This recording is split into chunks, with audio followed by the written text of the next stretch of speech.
नमस्कार दर्शक बंधु, नारद न्यूज को आपण मानक स्वागत। आज खबर शिरोनामा हेउची धीवरंक जाल पड़ी टन टन इलिसी माछ। हाँ दर्शक बंधु, लघुचाप जनित प्रथम वर्षा जोगु बंगोपसागर रे देखिया मिली प्रचुर इलिसी माछ। केवल देखा मिलनी, मत्स्यजीवी जाल पड़ी टन टन इलिसी माछ। आज ओडिशा पश्चिमबंग सीमांत दीघा मोहना स्थित आंतराज्य माछ बजार रे प्रचुर इलिसी माछ बिक्री हवा पई आसीछि। फलरे मत्स्यजीवी और खाउटी मुहरे हस फुटिछि। पाग अनुकूल थिबारु समुद्र रे मत्स्यजीवी जाल रे एही बहुल परिमाण रे इलिसी माछ पड़िछि। बंगोपसागर रे चाण चाण इलिसी माछ प्रथम वर्षा जल पाई बांग्लादेश मियांमार पटु भारत उपकूल मुहां हेउथिबारु पश्चिमबंग और ओडिशा समुद्र रे मत्स्यजीवी जाल रे एहा पड़ुछि। बजार रे प्रचुर इलिसी आसुथिबारु एही इलिसीर दाम एबे किलो प्रति कमी जाइथिबा देखियाकु मिलिछि। 200 ग्राम इलिसी माछ 400 टंका, 500 ग्राम रु 1 किलो भितर इलिसी माछ 800 टंका और 1 किलो रु अधिक इलिसी माछ 1200 रु 1500 टंका रे बिक्री होतुवा देखियाकु मिलिछि।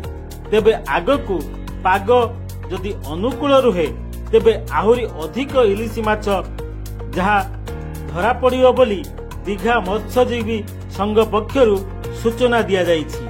Bureau report, Narad news. इलिश काटातोड़ 10 टका मिले 600 টাকা করে বিক্রি হলো। আজকের রেট 600 টাকা করে। হ্যাঁ, বেশি পরিমাণ ইলিশ পাবেন একদম। এবারে দীঘা মোহনা এবারে খুশির খবর এলো। ফিশিংয়ে বেরিয়ে দীর্ঘ প্যান্ট কাটিয়ে এবারে ইলিশের সন্ধান পাওয়া গেল, কি বলবেন?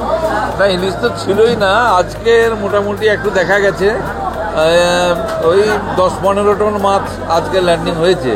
কিন্তু ওয়েদারটা খুব খারাপ থাকার জন্য সব ফিশারম্যানরা আবার ফিরে আসছে। যদিও আবহাওয়ার সতর্কবার্তা নেই, কিন্তু সমুদ্রে খুব রোলিং রয়েছে, তার জন্য ফিরে এসছে।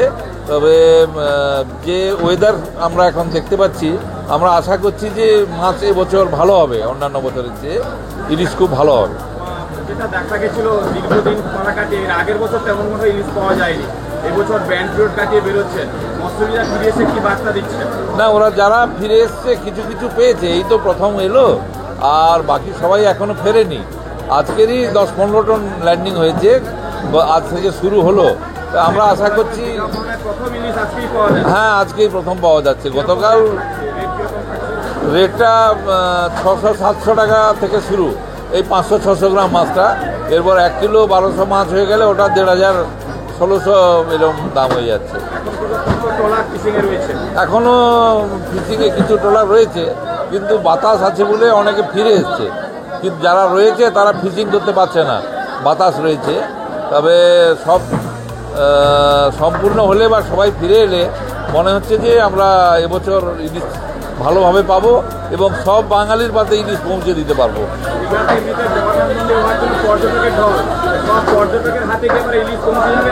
হ্যাঁ নিশ্চয়ই, পর্যটকরা তো আসে। দীঘার যেমন জগন্নাথ মন্দির একটা আকর্ষণ হয়েছে, তেমনি এই মৎস্য কেন্দ্রটাও একটা খুব বড় আকর্ষণ। প্রায় 80% পর্যটক এখানে আসে এবং পর্যটকরা মাছ এখান থেকে কিনে যদি যেভাবে সহজ পদ্ধতিতে নিয়ে যেতে পারে সেগুলো আমরা অ্যারেঞ্জমেন্ট করে রেখেছি। সোলার বক্সে প্যাকিং করে ওরা বাড়ি নিয়ে যাচ্ছে। ভালো, খুব খুশি, পর্যটকরাও খুশি।